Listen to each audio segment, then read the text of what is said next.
companies collectively known as the Bears, and they regulate the availability of diamonds so prices remain high. And pretty soon you're mining 70% of $7 billion industry and selling the remaining 30%. If I were gentle, I'd hoard rocks too. Like, who's to say which stone is special? My son had a rock collecting phase. And every stone that caught his eye was a collectible. And pretty soon a collection becomes a quarry. All stone are equally pretty, it's just the perspective you look at the stones from, but the gentle got it right. Let's put our stones to practical use instead of throwing them from glass houses. We can use them like the gentle, keep our eggs above water when the melt threatens flood. And not just a gesture of affection and a love, but I hope you like my pebbles. Every ounce of effort, I curated a collection, and this stone can be our cornerstone. Symbol that the universe provides, and we have everything we need. Thank you.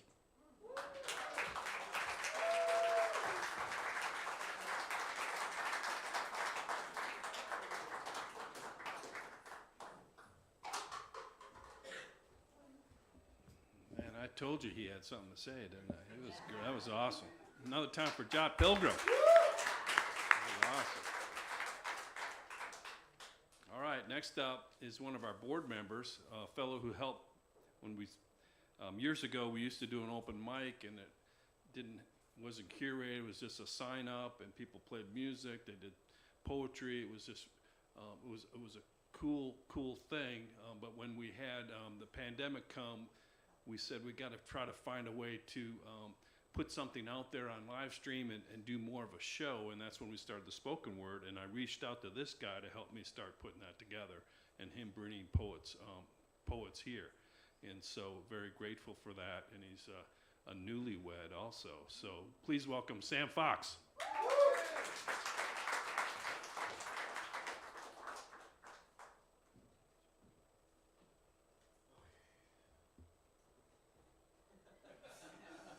I forget how short I am. It's all right. I don't forget how short I am. How's everybody doing tonight? Okay, you can do better than that. How's everybody doing tonight? Good. So I am, first of all, very thankful that John invited me to help him put this together. So the real applause should go to John for bringing all these artists together and bringing a collab with music and poetry and spoken word. And I'm grateful that he was here to help initiate this. So I've seen it grow. I'm proud of what it's become, and I'm sure he is immensely proud. And we couldn't have done it without you, John. So I wanted to give you my gratitude first, because I think this next year we're all going to need gratitude. So I'm going to start with a poem, a written poem, and then I'm going to go into some more spoken stuff. This first poem is titled, "There Are Many Rooms in This Mansion." If it weren't for all this light, I would be swaddled in darkness. This world, even in its cruelty, is beautiful with or without us. I am beginning to believe the wind when it coos about freedom. I am listening to the rain when it speaks about silence. It is autumn, and I am with hope, inconsolable faith that things work out because they have no choice but to, even in a way I do not expect. The light makes a prison cell around me, or is it an altar? The world, the groom, and I am the betrothed, gossamer in white, spun in a dance iridescent as sun rays through stained glass. So what about failure? The professor is in and lecturing about trying to love, if not but for one more time. All this trying. The world needs less heroes and more fallible men who are willing to fix what is beyond repair, if only to prove it to themselves that they can. While the wind blows itself out, while the rain's voice softens into starlight.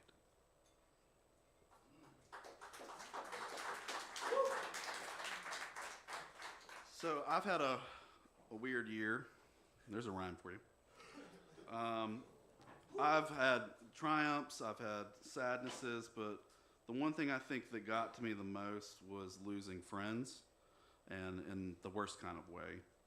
And I want to preface the spoken word piece with a written word piece that is by Jack Gilbert, who if you've been here before, you know that he's one of my favorites.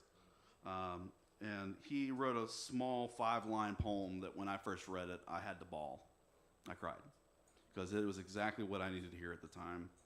And the poem's called The Abandoned Valley, and it goes something in the terms like, can you understand being alone so long you would go out in the middle of the night and put a bucket into the well so you could feel something down there tug at the other end of the rope?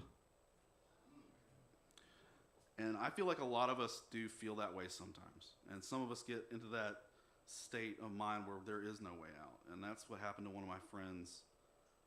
And I want to remember him before I do an uplifting poem. And this is not titled. This poem's not titled, but it is for Sam Bowles.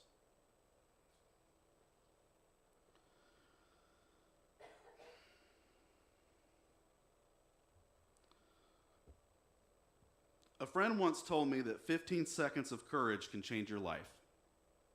You take 15 seconds to ask for a raise, or 15 seconds to breathe before raising your middle finger, or 15 seconds to tell your future wife, who is sitting with some other man, that if she left with you, she'd have your face as a throne by midnight. True story. At least, that's what he believed. I don't read the scriptures within the hearts of men all too well, but he did. Courage does not mean you aren't scared. It simply means that you do not give a fuck about the consequence anymore and go on and do the great big thing anyway. But my friend, he's not here anymore. I'll spare you the details, but he died alone in private by taking his own life in his own 2 hands within 15 seconds of preparation.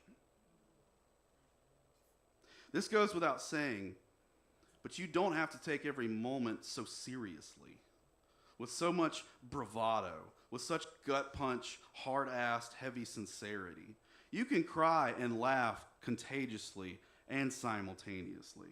Throw a fist and then a kiss. Ask for forgiveness. Do all these things in but a handful of hours within a single night. But my friend always kept a shovel leaning within his rib cage. And I never asked why until one day he started digging a grave he'd throw himself into much too early. I couldn't attend his funeral because I was too busy white-knuckle chucking knives at the stars, hoping I'd cut the threads that bound him to them so that he would miraculously fall back into the world. At what point do we realize that God isn't judging us for punishment, but learning more about our grief that we keep reinventing as history? Tell me you're worth it and mean it. Serrate me with your brutally honest, forthright anger. Tell me you're perfect, no excuses. Slap me in my darkness with the brighter end of your truth.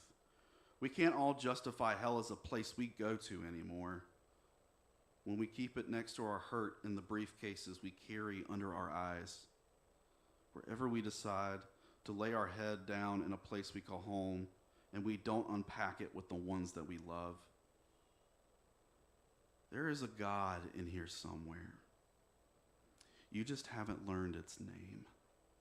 Take your own name and graft it on everything semi-permanent with the burning ends in your trembling fingers, whether it's train cars or dumpsters, abandoned glass, billboards, banners, bathroom stalls, the sky and the stars on heaven's own gates. I wish I could say you were still here, my friend. But I get it. I loved you. How well is still debatable.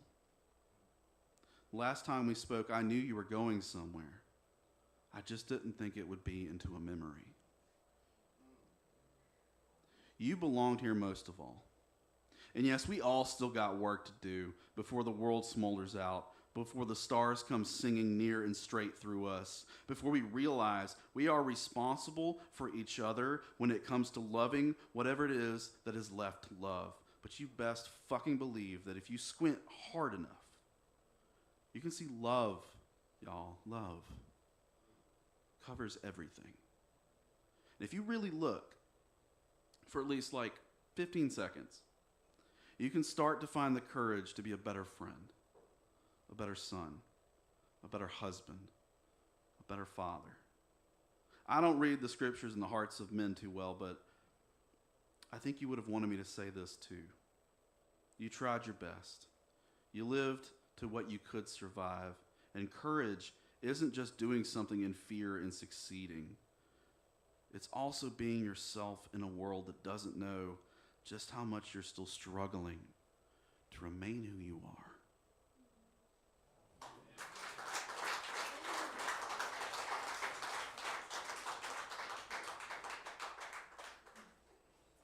And I have one more poem.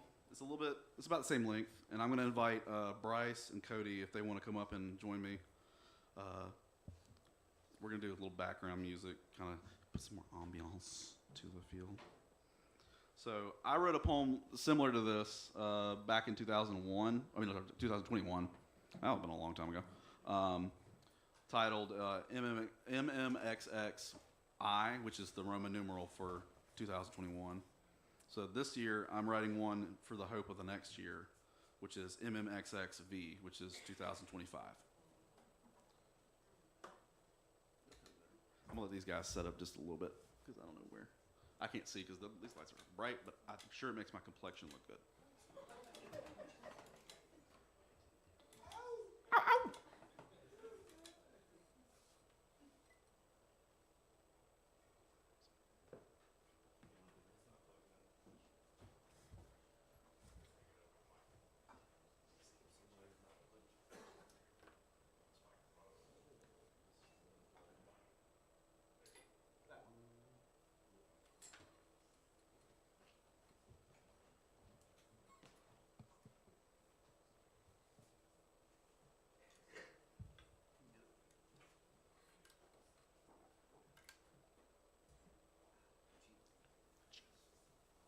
You start. You start.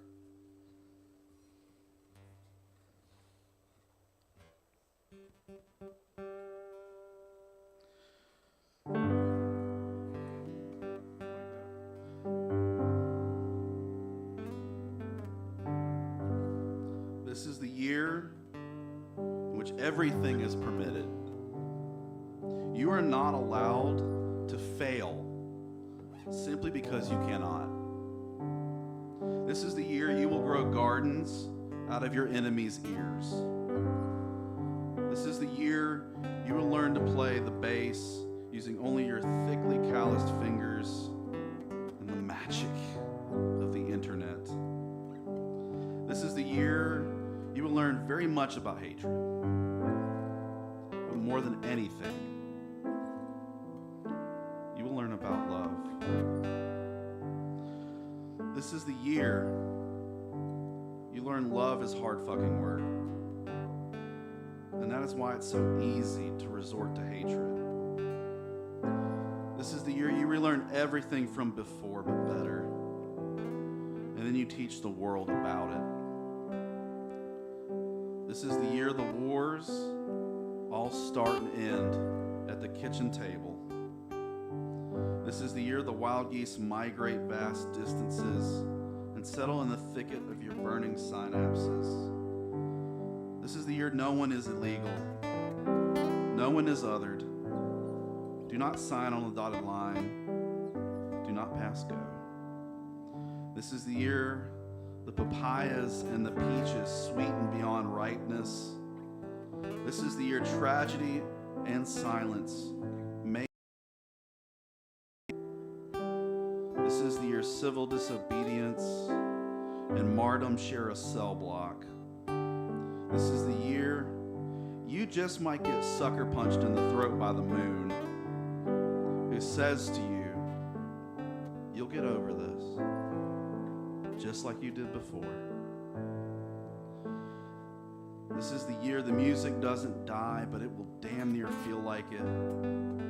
This is the year of no miscalculations, of no small tiptoes toward God, of no way out but through, if you want to see heaven. This is the year we learn more and more letter of God's name. This is the year of the banjo in the hands of a pianist. This is the year of unbridled, unwarranted gratitude, saying, thank you, napkin.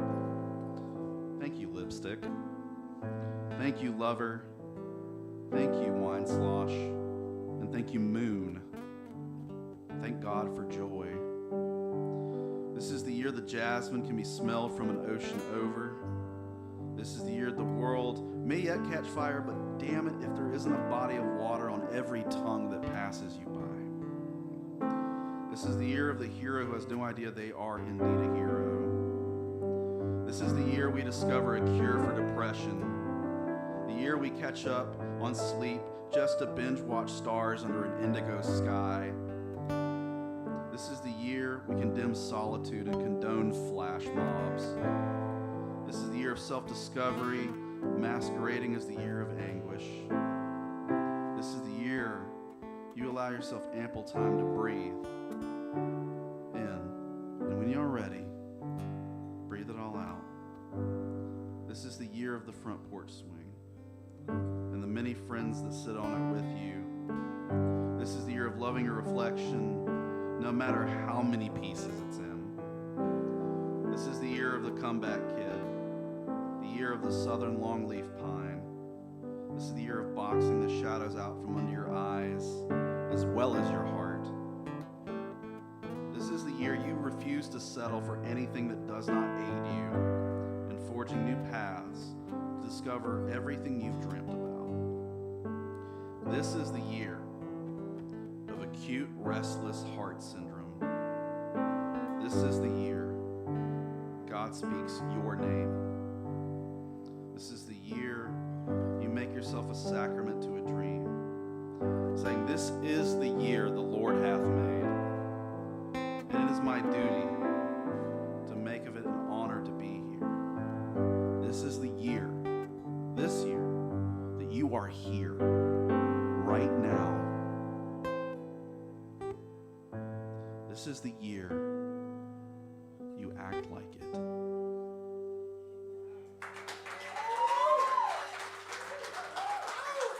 Thank you, guys.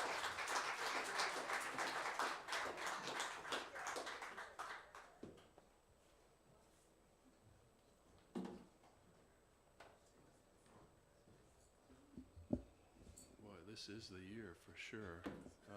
Sam Fox again, everybody.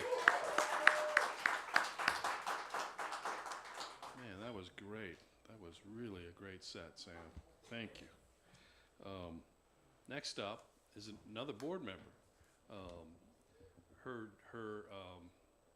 I think it was the visual arts stuff I first saw her do. She's a wonderful visual artist, which something we're having December 5th. The Arts Council here is having a member show, and it's going to be a lot of local visual arts folks having their art here. It's the night of the Christmas tree lighting, and Shani, who's going to perform next, is going to have artwork there. Josh Dickens, a number of different people in our community will have art here. I encourage you to come by. It starts at 5:30. But Shani is a board member and saw her visual artwork. And then she got up on stage here. She had this poetry, and it's been awesome to see just the development of her as a performer. Her words have always been inspirational. So please welcome Shani Wasson.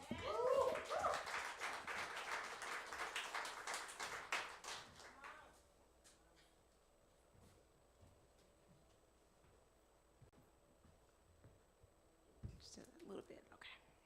Y'all can hear me all right? Cool beans.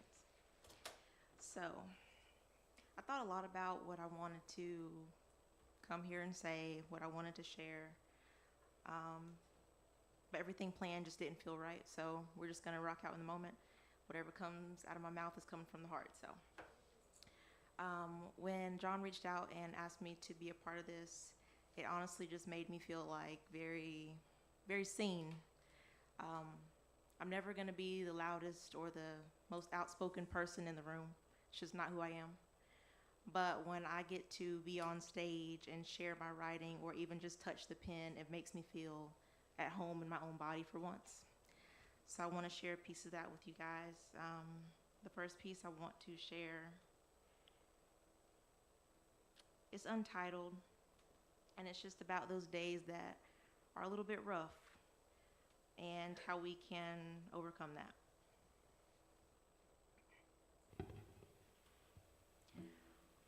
On days like this, I sit in the hollow of my empty and allow the waves to overtake me. Caught in the eye of destruction, I name the storm after my cerebellum and welcome it home. My grief is a lonely night trapped in the belly of the ocean, a knowing so vast it swallows time and births new life. Born of infinite possibilities, I do not desire to write my hurt into further existence, so I scribble a new reality before giving the sea a handful of wishes. A palm full of seashells will serve as tokens for the wall. Goddess of cerulean skies, lay me down among the horizon. Remind me of the strength held in ancestral blood and bones, and remove the sorrow from hurt.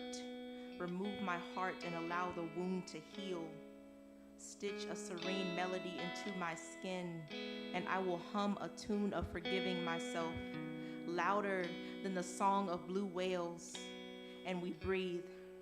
Lungs expand, and I just keep going. There is a moment of calm before the drowning, a quiet acceptance of what will be, without a savior or grace, only the ocean's bare hands begging you to listen. And yet, even in survival, I fear the sound of my own breath before more than the overtaking. The sky opens up and reveals a light worth chasing. As I prepare to lay down the burden, fingertips break the surface and encompass my body into a convincing embrace. There exists gratitude beyond the anger, and the stagnant water is a graveyard. My tears will turn into a garden.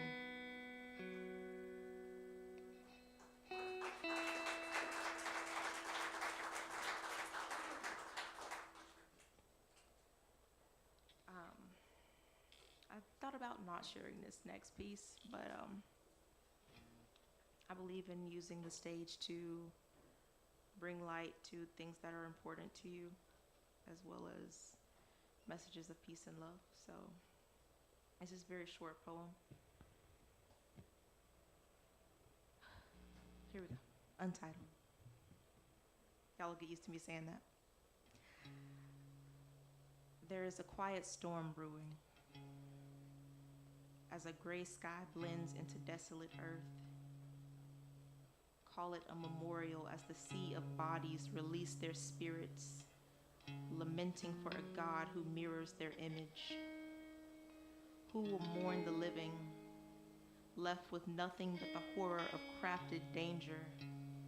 You promote violence and decide who was worthy of a life without the promise of an early demise. Your hands, soaked in scarlet, tell a story of false deities, envious of love and praise beyond fear tactics. They barter with blood and cover their tracks with the ground up bones of brown children. And I can't help but wonder, what is it like to worship a God who will send a lightning strike, born of your name and vengeance?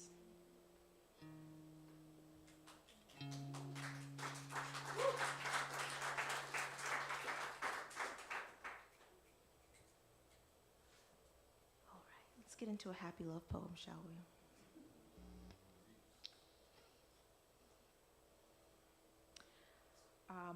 I wrote this randomly one night a couple weeks ago,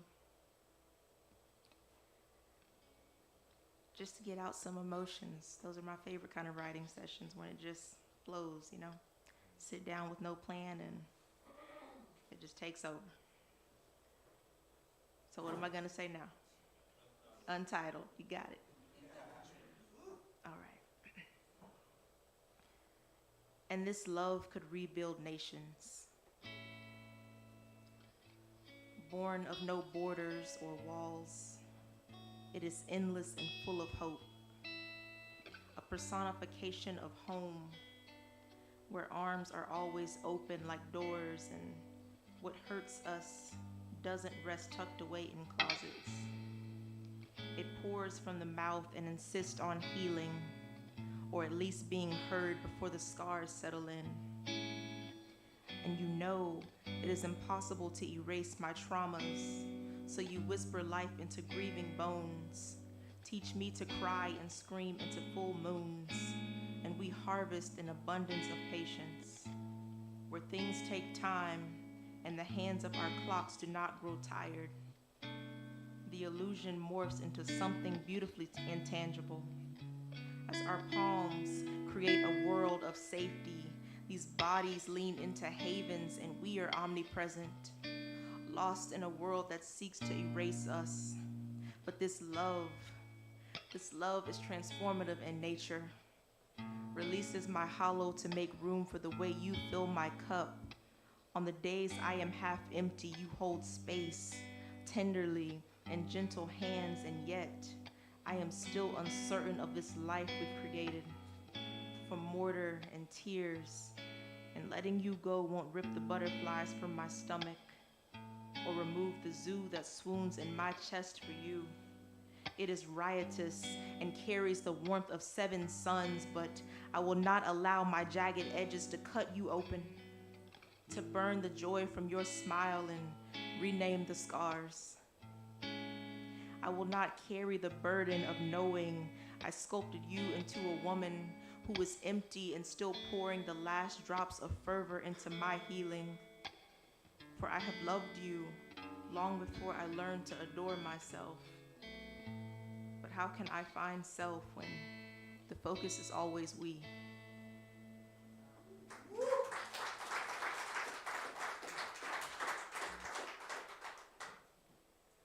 And I have one more for you guys. This is called Willow. There's a title. Oh man, we're going crazy. But this is a poem that I wrote also maybe a week ago, not quite a week ago. So it's fresh. New shit. Here we go.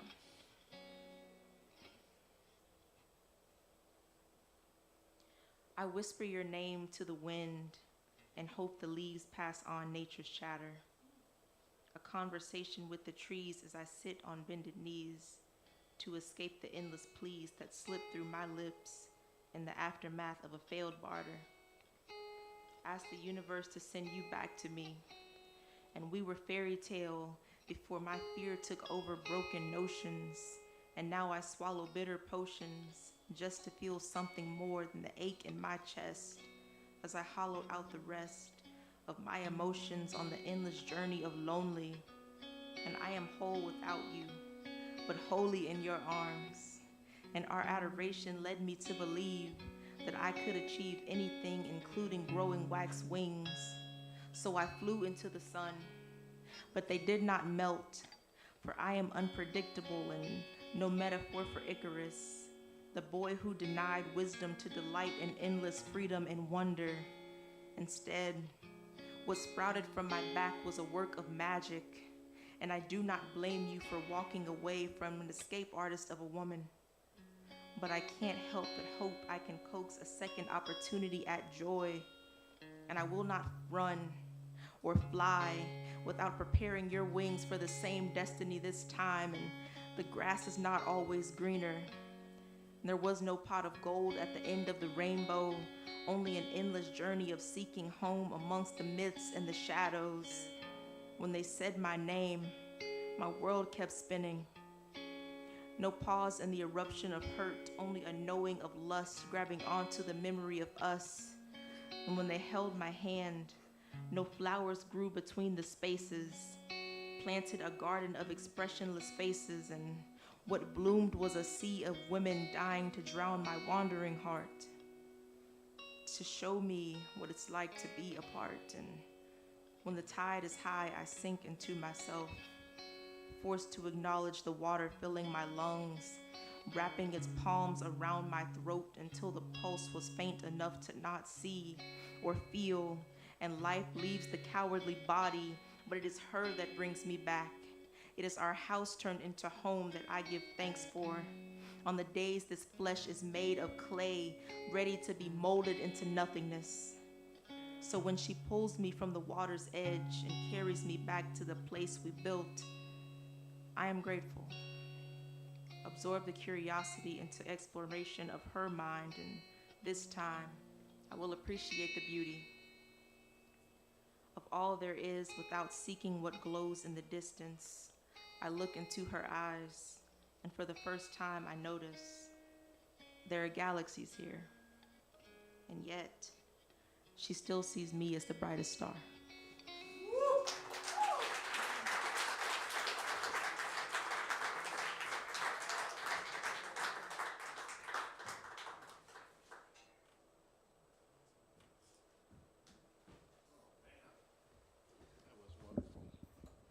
And that last poem was titled, too. That's the first one I think you've titled since you've been here.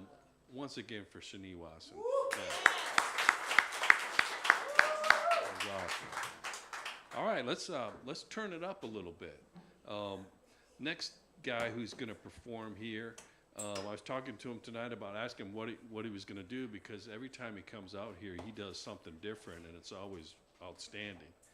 And he said, well, I remembered when I first came here, when he was an 18-year-old kid and performed,